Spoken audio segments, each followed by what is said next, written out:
नमस्कार। किसी भी देश के आर्थिक विकास के लिए इंफ्रास्ट्रक्चर, मैन्युफैक्चरिंग, सर्विस सेक्टर के अलावा एग्रीकल्चर सेक्टर का बड़ा योगदान होता है। भारतवर्ष के परिप्रेक्ष्य में अगर हम बात करें तो शुरुआत से ही कृषि आकाशीय वृत्ति पर यानी कि प्राकृतिक संसाधनों पर निर्भर रही है। बहुत ज़्यादा साइंटिफिक मेथड्स अडॉप्ट किए नहीं जा सके। शने शने अब ये बात दूर हो रही है और हम खेती में साइंटिफिक मेथड्स को इस्तेमाल करने लगे हैं। एग्रीकल्चर के लिए सबसे बड़ी आवश्यकता है बिजली की, और रिमोट एरियाज़ में बिजली की कमी को पूरा करने के लिए भारत सरकार ने वर्ष 2019 में पीएम कुसुम नाम से एक योजना की शुरुआत की थी, जिसकी अगर हम प्रोजेक्ट कॉस्ट की हम बात करें तो लगभग 35,000 करोड़ रुपए से ज़्यादा इसकी प्रोजेक्ट कॉस्ट है। और साथ ही जो भारतवर्ष ने अंतर्राष्ट्रीय बिरादरी को एक वायदा किया है कि वर्ष 2030 तक हम लगभग 40% ऊर्जा नॉन फॉसिल फ्यूल से प्रोड्यूस करेंगे, वो भी पूरा होगा। पीएम कुसुम योजना पर हम चर्चा कर रहे हैं। हमारे साथ विषय के एक्सपर्ट्स मौजूद हैं। हम स्वागत करते हैं सुनीत माथुर जी का। सुनीत जी, आपका बहुत बहुत स्वागत है। आप महाप्रबंधक हैं राजस्थान अक्षय ऊर्जा निगम में, और साथ में दूसरे हमारे मेहमान हैं श्री आर.के. पाटनी जी। आप संयुक्त निदेशक हैं कृषि विभाग राजस्थान सरकार में। आपका बहुत बहुत स्वागत है। और सबसे खास हमारे साथ हैं इस स्कीम का जिन्होंने लाभ लिया, अच्छा काम करके दिखाया और दूसरे लोगों को लगातार प्रेरणा दे रहे हैं, और माननीय प्रधानमंत्री जी ने भी जिनके बारे में जिक्र किया है उस विषय में बाद में बताऊंगा। हम स्वागत करते हैं कमल सिंह जी का। आप भरतपुर से खास हमारे लिए स्टूडियो में पधारे हैं। सुनीत जी, आपसे शुरू करता हूं। स्कीम की ऑब्जेक्टिव्स और इसके जो डिफरेंट कंपोनेंट्स हैं उसके विषय में बताएं। ये आज आपने बहुत ही एक अच्छे विषय पे चर्चा का रखा है, और आई थिंक ये काफ़ी महत्वपूर्ण भी है। और जैसा कि आपने बताया कि अपने को एग्रीकल्चर सेक्टर को जो जिस तरीके से एनर्जी की रिक्वायरमेंट होती है, और उस एनर्जी की रिक्वायरमेंट को हम कुसुम योजना के माध्यम से हम इसको पूरा करने की कोशिश करते हैं। इसके अंदर कुसुम कंपोनेंट में योजना में 3 कंपोनेंट होते हैं, ए, बी और सी। तो अभी जैसा मतलब ए कंपोनेंट जो है वो राजस्थान अक्षय ऊर्जा निगम के द्वारा एग्जीक्यूट किया जा रहा है, और इसका एक प्रथम फेज़ अभी ख़त्म हो चुका है। दूसरा फेज़ हम जल्दी इस पे शुरू करेंगे। इस योजना के बारे में थोड़ा सा मैं आपको ब्रीफ करना चाहूँगा। ये बेसिकली जो विद्युत वितरण निगमों के जो जीएसएस होते हैं, ग्रिड सब स्टेशंस होते हैं, उनके 5 किलोमीटर की पेरीफेरी में कोई ऐसी लैंड्स जहाँ पे एग्रीकल्चर संभव नहीं है या वो किसी खेती के काम में नहीं उपयोग हो पा रही है, तो वहाँ पे हम ये ऐसे प्लांट्स सोलर के लगा सकते हैं। इसमें लिमिट उसकी जो है वो है करीब 500 किलोवाट से लेके 2 मेगावाट तक की। ये इसमें एक थोड़ा सा लिमिटेशन है। हालांकि इसमें चूंकि कॉस्ट ज़्यादा होती है और इसके अंदर किसी भी तरीके का अनुदान अभी वर्तमान में उपलब्ध नहीं है, और इसको लगाने के लिए काफ़ी चूंकि किसान को अपना पैसा भी लगाना होता है, और बाकी जो पोर्शन होता है वो उसको अपने लोन से पूरा करना होता है, बैंक लोन से। तो इसके लिए थोड़ा सा अभी इसमें बस एक इसकी जो बड़ी जो क्वालिटी है, फीचर है, वो ये है कि ऊर्जा वहीं उत्पादित हो रही है और वहीं ग्रिड में सप्लाई की जा रही है। तो उससे सबसे बड़ा एडवांटेज हमें ये मिलता है कि एक तो जो बिजली के एक स्थान से दूसरे स्थान पर भेजने का जो लॉसेस होते हैं वो काफ़ी कम होते हैं, और उससे होता ये है कि ग्रामीण स्तर पे वो बिजली का वितरण बहुत जल्दी मतलब अच्छे से संभव हो पाता है। ये एक उसमें बहुत बड़ा एडवांटेज है। इसको हम बेसिकली डिसेंट्रलाइज सिस्टम भी कहते हैं। तो इस कंपोनेंट ए का ये सबसे बड़ा इसमें फ़ायदा है। जी, हम पहले देखते थे कि डिस्ट्रीब्यूशन में कई बार लैग्स होते थे, नेचुरल कैलेमिटीज, डिजास्टर में शॉर्टेज होता था, कई दिनों तक बाधित रहती थी सप्लाई। तो जो हम स्वावलंबन या आत्मनिर्भर होने की तरफ बात बार बार करते हैं माननीय प्रधानमंत्री जी भी, कि अब ठीक भी है, जहाँ एनर्जी बन रही वहीं उसका लोकल लेवल पर डिस्ट्रीब्यूशन सो इफेक्टिव होगा, मॉनिटरिंग भी बेहतर होगा। जी। इस स्कीम के विषय में मैं पुनः आपसे बात करूंगा। फिलहाल मैं पाटनी जी आपके पास आता हूँ। बी स्कीम क्या है, किस तरह के फीचर्स हैं, किन लोगों के लिए है? पीएम कुसुम कंपोनेंट बी जो है वो उद्यान विभाग के द्वारा कार्य किया जा रहा है इस पे। इसमें जो भी कृषक अपने खेत पे सौर ऊर्जा पंप संयंत्र लगाना चाहे तो उसके लिए ये स्कीम बनाई गई है। इसमें जो प्रायोरिटी है वो ये उन कृषकों को हम देते हैं लाभ जिनके यहाँ विद्युत कनेक्शन नहीं है, क्योंकि राजस्थान में अभी भी बहुत सारे एरिया ऐसे हैं जहाँ पे विद्युत नहीं पहुँची है, कृषि कनेक्शन नहीं पहुँचे हैं। उस क्षेत्र में या ऐसी जगह पे जहाँ पे किसान ने विद्युत कनेक्शन नहीं ले रखा, उन किसानों के यहाँ सौर ऊर्जा पंप संयंत्र लगाने पे राज्य सरकार के द्वारा कंपोनेंट बी योजना के तहत सब्सिडी का प्रावधान है। इस योजना में मुख्यतः उन कृषकों को लाभान्वित किया जाता है जिनके पास में ज़मीन, स्वयं की ज़मीन हो, साथ ही ज़मीन के साथ साथ उसके पास पानी का स्रोत हो, जैसे कि आपके पास में कुआं हो, ट्यूबवेल हो, आपके अभी जैसे फार्म पॉन्ड वगैरह राजस्थान में फार्म पॉन्ड काफ़ी संख्या में बन रहे हैं, उन फार्म पॉन्ड पे भी हम देते हैं, जलहौज पे भी देते हैं। तो उन कृषकों को 3 HP, 5 HP, 7.5 HP तक हम अगर पंप संयंत्र लगाता है तो उस पर 60% तक सब्सिडी दे रहे हैं। तो इस योजना से क्या है कि काफ़ी बड़ी संख्या में राजस्थान में लगभग अब तक 90,000 सोलर पंप संयंत्र लग चुके हैं और सरकार को या हमारे को लगभग 475 मेगावाट बिजली की उत्पादन सौर ऊर्जा पंप संयंत्र से हो रहा है। तो इसका फ़ायदा ये हो गया कि हम लोग जो बिजली विभाग पे डिपेंड रहते थे तो उसकी जगह पे हमने, हमारे कृषक ने स्वयं ने बिजली उत्पादित करना शुरू कर दिया और 475 मेगावाट इस बिजली का उत्पादन हमारे किसान, राजस्थान के किसान उत्पादित कर रहे हैं। तो इससे साथ ही किसानों का जो काफ़ी बड़ा पैसा और सरकार का जो बहुत बड़ी सब्सिडी अमाउंट इसमें जाती थी उसकी भी बचत हो रही है। किसान को जब चाहे दिन में बिजली मिल रही है। पूर्व में जो भी डिस्कॉम से मिलती थी तो किसानों को अधिकतर रात में बिजली मिलती थी। सौर ऊर्जा पंप संयंत्र जो कृषक लगा रहा है उसको दिन में बिजली मिलती है, मतलब वो दिन में अपने खेती के कार्य कर सकता है। और जो आज उन्नत खेती हो रही है, जैसे कि आपके ग्रीन हाउस की खेती हो रही है, इन सब में हमको दिन में ही बिजली चाहिए, क्योंकि इसमें अधिकांश काम टेक्निकल होते हैं तो उसमें दिन में ही करने होते हैं, दिन में ही बिजली की आवश्यकता होती है। तो सौर ऊर्जा पंप संयंत्र जिस कृषक ने लगा लिया वो उन्नत खेती काफ़ी आसानी से कर रहा है। साथ ही हमने, भारत सरकार ने और राज्य सरकार ने इसमें साथ में ये जोड़ा है कि जिसके भी हम सौर ऊर्जा पंप संयंत्र लगाएंगे उसको पानी बचत के संयंत्र लगाना आवश्यक है।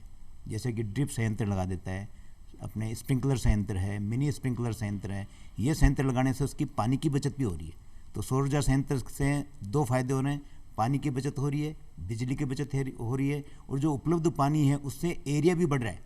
मतलब जो आज वो 10 बीघा में खेती कर रहा है, अगर उसने सौर ऊर्जा लगा के साथ में ड्रिप लगा लिया तो वो 20 बीघा में खेती कर लेगा उसी पानी से।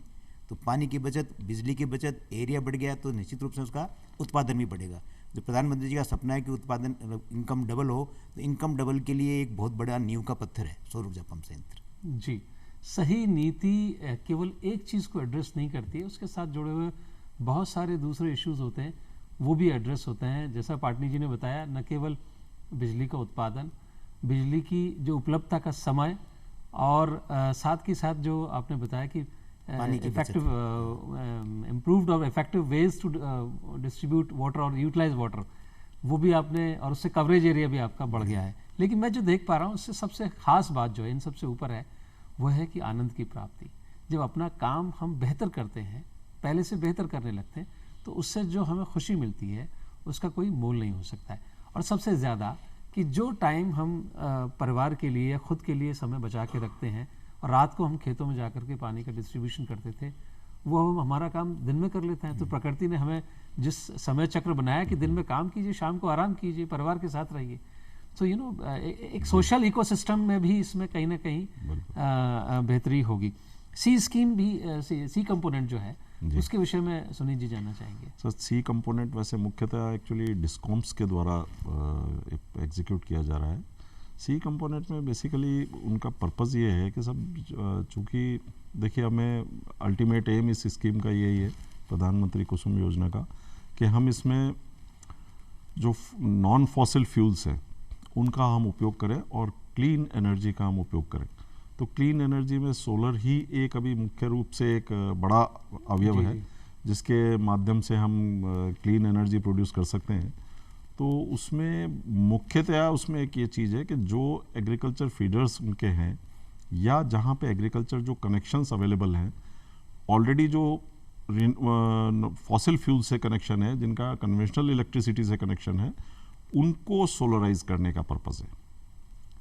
और ये डिस्कॉम ही इसको एग्जीक्यूट करवा रहा है और उनका कार्य अभी प्रगति ये भी काफ़ी महत्वपूर्ण है जी, क्योंकि अंततः फॉसिल फ्यूल्स को अगर हम नहीं कंजर्व करते हैं, उनका इस्तेमाल करना बंद नहीं करते हैं, तो जी, आगे जी, एक जी। बड़ा संकट है। बिल्कुल बिल्कुल। नेचुरल रिसोर्सेज अगली पीढ़ी के लिए नहीं मिल जी, जी, पाएंगे। जी। जी जी। अक्सर ये माना जाता है कि जब भी किसी सरकारी योजना की हम बात करते हैं तो बहुत सारे दस्तावेजों की ज़रूरत होती है, बहुत तरह के एडमिनिस्ट्रेटिव हर्डल्स होते हैं। हालांकि हम पिछले सालों में देखें तो हम ईज़ ऑफ डूइंग बिजनेस भी हमारा सुधरा है, और आईटी टेक्नोलॉजी का इस्तेमाल हर सरकारी विभाग में जीवन के हर अंग में होने से, यानी मोबाइल में ऐप पर आप सब चीज़ें कर सकते हैं, तो निश्चित तौर पर उससे काफ़ी सहूलियतें बनी हैं। तो इस तरह की जो योजना, इन योजनाएं ए और बी हम कंपोनेंट पे ख़ास तौर से बात करें तो किस तरह के दस्तावेजों की ज़रूरत होती है, किस तरह से आदमी अप्लाई करेगा, कोई आखिरी तारीख निश्चित है या भी कभी भी कोई कैसे भी अप्लाई कर सकता है? नहीं, इसमें कंपोनेंट एक ही जहाँ तक बात है सर, इसके अंदर मुख्य रूप से तो किसान के पास में ज़मीन का होना ज़रूरी है, निजी ज़मीन का। और निजी ज़मीन का, और दूसरा उसके साथ में एक्चुअली जहाँ पे खेती का काम वो नहीं कर रहा है या खेती Non-productive नहीं land। हो रही है, नॉन प्रोडक्टिव अगर लैंड उसके पास है, तो नेचुरली हम खेती के काम को डिस्टर्ब ना करते हुए जो भी इस तरीके की ज़मीन उनके पास उपलब्ध है जहाँ पे ये खेती नहीं हो रही है, उस ज़मीन का उपयोग प्लांट लगाने में किया जा सकता है।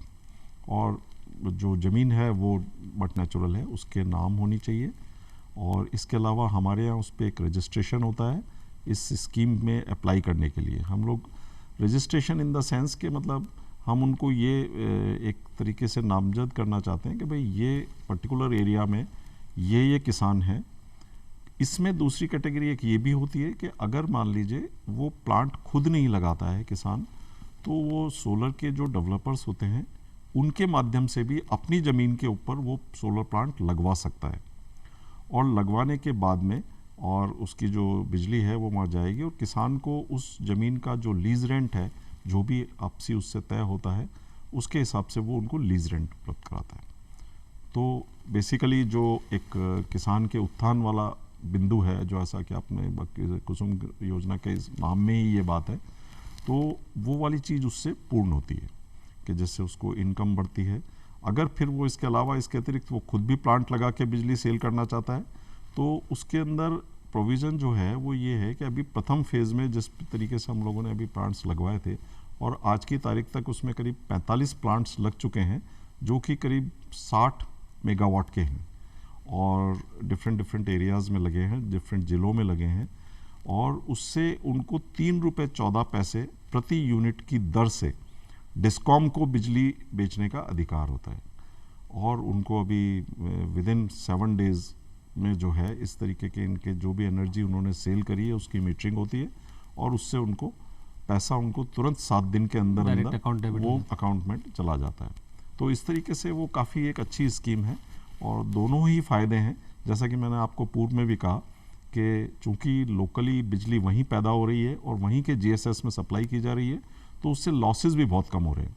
और शाम के टाइम में जनरली अगर कोई बिजली की अनुपलब्धता रही या वोल्टेज का इशू रहा, वो भी इससे इम्प्रूव होता है। तो कुल मिला के ये सभी के लिए विन विन सिचुएशन है।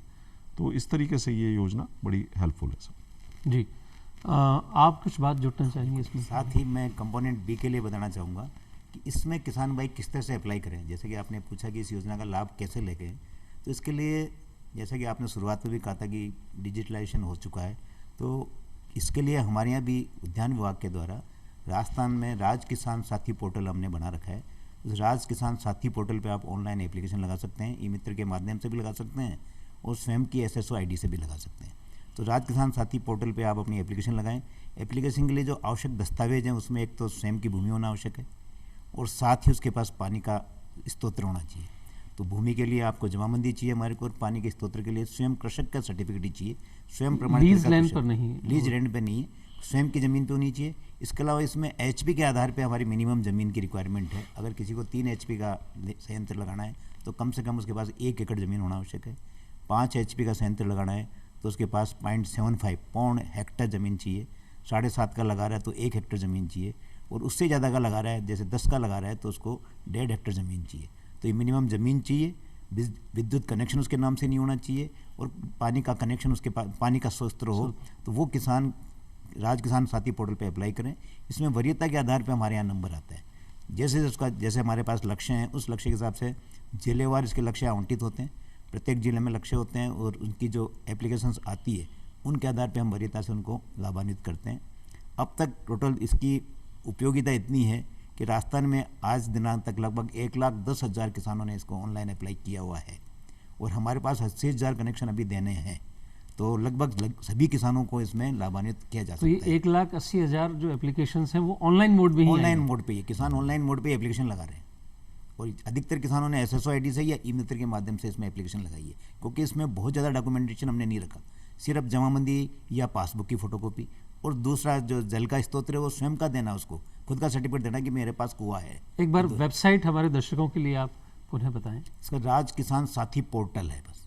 ओके, राज किसान साथी, बिल्कुल नाम बिल्कुल आसान है। राजस्थान का राज, किसान का किसान और साथी का साथी। और इसमें इस पे आप जाकर के लॉगिन कर सकते हैं, जैसा आपने बताया कि SSO ID के जरिए कर सकते हैं और ई मित्र के जरिए भी कर सकते हैं। और ख़ास बात है कि हम कह रहे थे कि रिपोर्ट में टेक्नोलॉजी कैसी पहुंची नहीं पहुंची, यूज़ कर रहे हैं कि नहीं कर रहे हैं, पर आपने जो महत्वपूर्ण आंकड़ा दिया 1,90,000 किसानों की एप्लीकेशन ऑनलाइन मोड से ही प्राप्त हुई है। बिल्कुल हुई है सर जी, आप कुछ और कहना चाह रहे थे? मैं साथ में ये कहना चाह रहा हूँ कि मैं ये कह रहा हूँ किसान जितनी जल्दी एप्लीकेशन लगाता है उतनी जल्दी उसका प्रायोरिटी में नंबर आता है। तो इस माध्यम से मैं ये कह रहा हूँ कि अधिक से अधिक किसान जिनको भी इसकी आवश्यकता है और जिनके यहाँ कृषि विद्युत कनेक्शन नहीं है वो इसमें राज किसान साथी पोर्टल से जुड़कर अपनी एप्लीकेशन लगाएं। तो आप अगर एलिजिबल है तो आवश्यकता तो है और होगी, और फिर इतने बड़े मिशन का आप पार्ट बन जाएंगे तो उससे निश्चित तौर पर चूकना नहीं चाहिए।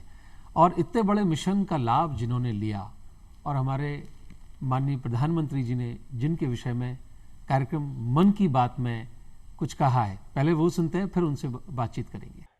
सोलर एनर्जी आज एक ऐसा विषय है जिसमें पूरी दुनिया अपना भविष्य देख रही है और भारत के लिए तो सूर्यदेव सदियों से उपासना ही नहीं, जीवन पद्धति के भी केंद्र में रह रहे हैं।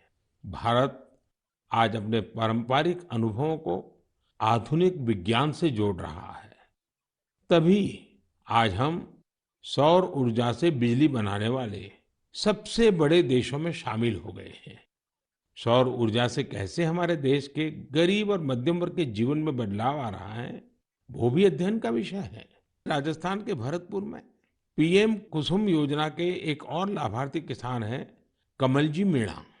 कमल जी ने खेत में सोलर पंप लगाया जिससे उनकी लागत कम हो गई है। लागत कम हुई तो आमदनी भी बढ़ गई। कमल जी सोलार बिजली से दूसरे कई छोटे उद्योगों को भी जोड़ रहे हैं। उनके इलाके में लकड़ी का काम है, गाय के गोबर से बनने वाले उत्पाद हैं, इनमें भी सोलर बिजली का इस्तेमाल हो रहा है। वो 10-12 लोगों को रोजगार भी दे रहे हैं। यानी कुसुम योजना से कमल जी ने जो शुरुआत की उसकी महक कितने ही लोगों तक पहुंचने लगी है। कमल सिंह जी, आपको किस तरह से इसकी जानकारी मिली, इस योजना की किस तरह से आप जुड़े, किस तरह से आपने इस योजना से लाभ लिया? मैं हॉर्टिकल्चर भरतपुर में डिपार्टमेंट में गया था, तो वहाँ पे जो हॉर्टिकल्चर का ADH है उन्होंने बताई थी कि ये किस तरह से कुसुम योजना चली है। तो उसमें पानी की मोटर भी चलेगी और उसके साथ साथ में आप कुछ भी चलाओ, इस तरह से ये कंट्रोलर आया है। तो उसके हिसाब से मैंने एक एप्लीकेशन ऑनलाइन करी और उन्होंने मेरे ये लगा दिया। तो उसके बाद में मैंने बहुत सारी चीज़ें बिजनेस के तौर पे मैंने ये स्टार्ट किया। तो हमारे पास 20-25 गाय थी, तो हम करते थे कि इस गाय के गोबर का हम क्या करें। गाय के गोबर से हम खेती तो करते थे, लेकिन उसके अलावा हम गाय के गोबर के लकड़ी बनाते थे। जो 5 HP की मोटर थी उसको हम सौर ऊर्जा से चलाया। गाय के गोबर के हमने गमले बनाए, उसको हमने सौर ऊर्जा के उससे कंट्रोलर से चलाया। और दीपक बनाए, साम्रानी कप बनाई और मूर्तियाँ बनाई। तो बहुत सारी हमारे पास 20-25 तरह की मशीनें हैं और वो सारी सौर ऊर्जा से चलती है। तो इस तरह से हमने ये दिवाली से पहले काफ़ी बनाई।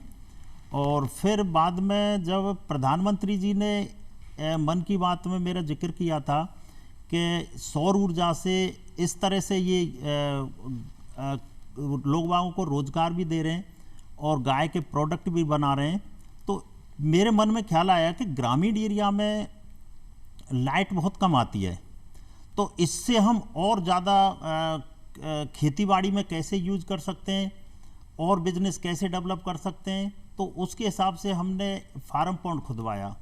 फार्म पॉन्ड में हमने मछलियाँ डाली, उसके ऊपर हमने मुर्गियों का शेड बनाया, तो उसकी जो वीट गिरती है वो मछलियों का खाना बन गया। उसमें हमने एडिएटर लगाया जिसको ऑक्सीजन की आवश्यकता होती है पानी में।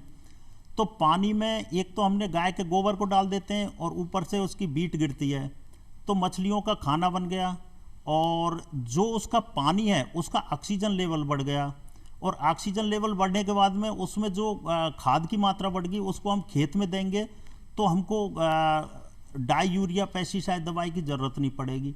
तो इस तरह हमने काफ़ी नए नए नवाचार स्टार्ट किए।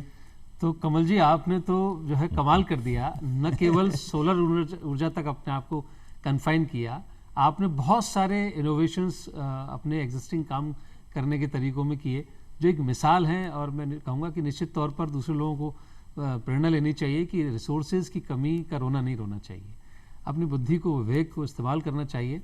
और आपने कहा कि आप सरकारी विभाग हॉर्टिकल्चर डिपार्टमेंट में गए, उन्होंने आपकी मदद की, तो पहला कदम तो आपको ही लेना पड़ेगा कि जानने की जिज्ञासा जो रखने की बात है ना, नहीं तो लोग सोचते कि नहीं नहीं ये कुछ और लोगों के लिए, ये सिर्फ कागजी बातें होती हैं। इस मिथ को ख़त्म करें। अगर सरकार कोई योजना आपके लिए लाइए, देश के लिए लाइए, तो उसको जानने में दिक्कत क्या है? हो सकता है आपके काम में ना आए, किसी और के काम आ जाए। तो जानकारी दूसरों को जब पहुंचेगी तो निश्चित तौर पर उससे लाभ होगा। और आप देख ही रहे हैं कि कमल जी ने किस प्रकार से इस स्कीम में, आपको ये सब करते हुए कितना वर्ष समय हुआ है? मेरे को ये नेचुरल फार्मिंग करते 4 साल हो गई, लेकिन मैंने ये सौर ऊर्जा का पिछले साल ही स्टार्ट किया है, और इससे जो मैं मुनाफा कमा रहा हूँ, सबसे बड़ी बात है कि किसानों को लागत कम लगनी चाहिए। तो लागत कम कैसे होगी? एक तो बिजली की जो सप्लाई है वो गाँव रूरल एरिया में बहुत ही कम आती है, या तो रात को आएगी या दिन को आएगी। और जब से हमने सौर ऊर्जा का यूएसपीसी कंट्रोलर लगाया है, तो उससे हम दिन में अपना मन के हिसाब से काम कर सकते हैं। तो उससे हमने काफ़ी इनकम करी, और डेयरी से जोड़ दिया और चीज़ों से जोड़ दिया। इससे हम कंक्रीट मिक्सर भी चलाते हैं। कमर्शियल एस्पेक्ट में मैं फिर से वापस आऊँगा। बहुत इंटरेस्टिंग बात आप बताना चाह रहे हैं, उसे नए सिरे से मैं जानना चाहूँगा। मैं आपने अभी फाइनेंशियल्स की बात की कि भाई कॉस्टिंग किस तरह से होती है, किस तरह की सब्सिडी या फाइनेंशियल एड के प्रोविजंस हैं, मतलब सब आपसे जानना चाहिए। जी, जैसा कि मैं आपको पहले भी कह चुका हूँ, कंपोनेंट ए में किसी भी तरीके का अनुदान अभी वर्तमान में उपलब्ध नहीं है। हालांकि इसमें जो किसान है उसको खुद को ही ये अपने कॉस्ट के ऊपर लगाना होता है। और लेकिन ये है कि जो, जैसा मैंने आपको बताया कि 3 रुपये 14 पैसे प्रति यूनिट के हिसाब से डिस्कॉम से उसको पेमेंट होता है बिजली का, मीटरिंग होने के बाद में, और वो विदिन 7 डेज़ उसको पेमेंट हो रहा है। और दूसरा उसके अंदर ये मुख्य बात है कि ये 3 रुपये 14 पैसे उसको 25 साल के लिए पावर परचेज एग्रीमेंट किए जाने के हिसाब से हो रहा है। तो गारंटीड इनकम है, इट इज़ ए मतलब सॉर्ट ऑफ गारंटेड इनकम, और इससे उसके लिए लॉन्ग टर्म में एक बहुत बड़ा बेनिफिट है। दूसरा भी, जैसा कि मैंने बताया आपको कि 45 प्रोजेक्ट अब तक 60 मेगावाट के लग चुके हैं, और करीब 600 मेगावाट के प्रोजेक्ट्स के पावर परचेज एग्रीमेंट ऑलरेडी हो चुके हैं, जो कि अभी प्रोसेस में है। तो काफ़ी अभी, और 45 मेगावाट का अभी फर्दर जो है एग्जीक्यूशन अभी फील्ड में चल रहा है। तो इस तरीके से इस योजना के प्रति काफ़ी उत्साह है किसानों का, और जैसा मैंने बताया आपको कि लॉन्ग टर्म के लिए काफ़ी अच्छा वो है किसानों के लिए। तो मैं समझता हूँ कि ये, चूँकि इससे जैसे विन विन सिचुएशन सभी के लिए है कि किसान अपना प्लांट वहाँ लगा रहे हैं और उससे ग्रिड को सप्लाई कर रहे हैं बिजली, और फर्दर वो ग्रिड से जो है रूरल एरियाज़ में बिजली सप्लाई हो रही है। तो ये एक सभी के लिए बहुत बढ़िया एक सिचुएशन है, और आई थिंक इसको प्रमोट हो रही है। और ठीक है, इसमें थोड़ा टाइम लग रहा है, बट चूँकि एक बड़ी योजना है और एक अच्छे स्तर की योजना है, तो ये चीज़ें इम्प्लीमेंट अगर करने हम में बहुत फौरी तौर बेनिफिट पर होगा। बात करें कि हमने जो भी लागत लगाई उसका पे बैक कितने समय में हो जाता है, और फिर उसके बाद लाभांश जो है वो शुरू हो जाता है? देखिए इसमें थोड़ा सा पेबैक तो, क्योंकि जैसे कि कॉस्ट जो होती है वो करीब करीब 3.5 से 4 करोड़ पर मेगावाट के हिसाब से होती है, और इसलिए अगर कोई मतलब 1 मेगावाट का प्लांट लगाता है तो 4 करोड़ रुपए उसको अपने उससे लगाने होंगे निजी स्तर पे, चाहे वो बैंक लोन के माध्यम से हो, और कुछ पोर्शन उसको किसान को अपना भी लगाना होता है। हालांकि 3 रुपये 14 पैसे के हिसाब से जिस तरीके से भी ये होता है, तो थोड़ा इसमें टाइम जरूर ज़्यादा लगता है, बट लेकिन हो जाता है। और गारंटीड आपने कहा 25 साल का एक है। पीरियड होता है, जो कि एक बहुत बड़ा टाइम और ये पीरियड है। रेट हर साल यही रहेगी या रिवाइज होती ये हर साल रेट रहेगी 3 रुपये 14 पैसे ही। ये रेगुलेटर के माध्यम से तय होती है, राजस्थान इलेक्ट्रिसिटी रेगुलेटरी कमीशन। तो उसके लिए जैसे अभी हम लोग जब सेकंड फेज शुरू करेंगे तो उसमें भी नई जो एलोकेशन होगी कैपेसिटी की, उसकी रेट्स भी वो है टैरिफ वो लोग डिसाइड करते हैं, और उसके बाद ही वो चीज़ उसको दी जाती है, और वो 7 दिन के अंदर उनका पेमेंट जो है किसानों को हो रहा है। जी जी जी, वो डायरेक्ट अकाउंट में आ रहा है, बिल्कुल इसी से बात कर बिल्कुल बिल्कुल। ऑडिटिंग वगैरह में भी कोई दिक्कत नहीं होती कोई है। दिक्कत जी जी। पाटनी जी, आपसे जानना चाहेंगे बी कंपोनेंट में किस तरह से फाइनेंशियल वायबिलिटीज़ हैं? देखिए, जो कंपोनेंट बी है कुसुम का, इसमें सब्सिडी प्रावधान है। तो इसमें जो भी किसान भाई इसमें अप्लाई करता है, और जो इसकी कॉस्टिंग है, इसमें रेट्स सभी एचपी के हिसाब से रेट्स फिक्स है। 3 HP, 5 HP, 7.5 HP के जो पंप सेट्स हैं, उनकी रेट्स निर्धारित की हुई है भारत सरकार के द्वारा, और फर्म्स भी निर्धारित की हुई है। ये राजस्थान के अंदर लगभग 15 से 20 फर्म्स इसमें काम कर रही है। तो किसान किसी भी फर्म से अपना पंप सेट ले सकता है। पंप सेट लेने पे उसको केवल फार्मर सेट जमा कराना पड़ता है 40%, 60% सब्सिडी है सामान्य किसानों को। और SC ST का कोई किसान है तो उसको राजस्थान सरकार के द्वारा बजट घोषणा में उसको 45,000 रुपये प्रति पंप सेट के हिसाब से अतिरिक्त अनुदान और दिया है। तब 60% सब्सिडी आपको भारत सरकार के द्वारा जो MNRE की गाइडलाइंस है उसके आधार पर दी जाती है, और 45,000 रुपये SC ST बड़े कृषक किसानों को अलग से दिए जा रहे हैं। तो इस तरह से इसमें सब्सिडी प्रावधान है। सब्सिडी प्रावधान के साथ साथ किसान इसमें जो 40% शेयर जो किसान का है, उसमें भी वो 30% तक बैंक से लोन ले सकता है। तो इसमें लगभग अगर 3 HP का पंप सेट की बात करें तो इसमें 60 से 65,000 रुपये काश्तकार के लग रहे हैं। तो उसमें भी अगर वो चाहें तो 30% तक सब्सिडी उस पर बैंक लोन मिल जाएगा। 7.5 HP का अगर अपन लेते हैं तो लगभग 1.5 लाख रुपए के आसपास। और अगर हम ये कहें कि भाई अपना जो निवेश है वो कब तक आप इसमें तो निवेश आपको उसी साल मिल जाएगा, क्योंकि आपने 60-70 हज़ार रुपये लगाए हैं। अगर आपके 5,000 रुपये महीने का बिल आ रहा है तो 12 महीने में आपके 60,000 रुपये आपको वसूल हो गए। क्योंकि इसमें क्या सरकार की तरफ से काफ़ी अच्छा वो दिया जा रहा है। जैसे कि आपने बताया कि कंपोनेंट ए में सरकार की तरफ से सब्सिडी नहीं है, पर इसमें तो सरकार की तरफ से 60% सब्सिडी है। तो सिर्फ 40% किसान को लगाना है, और 40% एक ही साल में उससे वसूल हो जाता है जी। वो तो ये बात है। साथ में वो जैसे कि हमारे को कमल जी ने बताया कि अन्य उपकरण भी वो चला लेता है। तो वो अन्य उपकरण चला रहा है तो अपनी अन्य बिजली की। उपकरण जी, कमल जी आपसे जानना चाहेंगे, क्या हैवी मशीन्स भी इस सोलर ऊर्जा से चल सकती है? अक्सर लोगों को मिथ है कि छोटे मोटे उपकरण तो चल जाते हैं। नहीं, जैसे मेरे पास 5 HP का 5 kV का वो लगा हुआ है, तो उससे मैं 18 इंची की जो चक्की है वो चला लेता हूँ, चाफ कटर है वो चला लेता हूँ, और मिक्सर है वो चला लेता हूँ। तो हमारी आने वाले टाइम में इस तरह की योजना है कि किसान के खेत में किसान के द्वारा प्रोसेसिंग यूनिट लगाई जाएं। जैसे किसान के पास अमरूद है, अनार है, या आंवला है, या गेहूं है, तो उसकी प्रोसेसिंग यूनिट भी किसान इससे के वहाँ लग जाए, और सौर ऊर्जा के USPC कंट्रोलर के थ्रू उसमें ये सारी कवर हो जाती हैं। खर्चा कोई आता नहीं है, तो खर्चा कम आएगा तो किसान की लागत बढ़ेगी।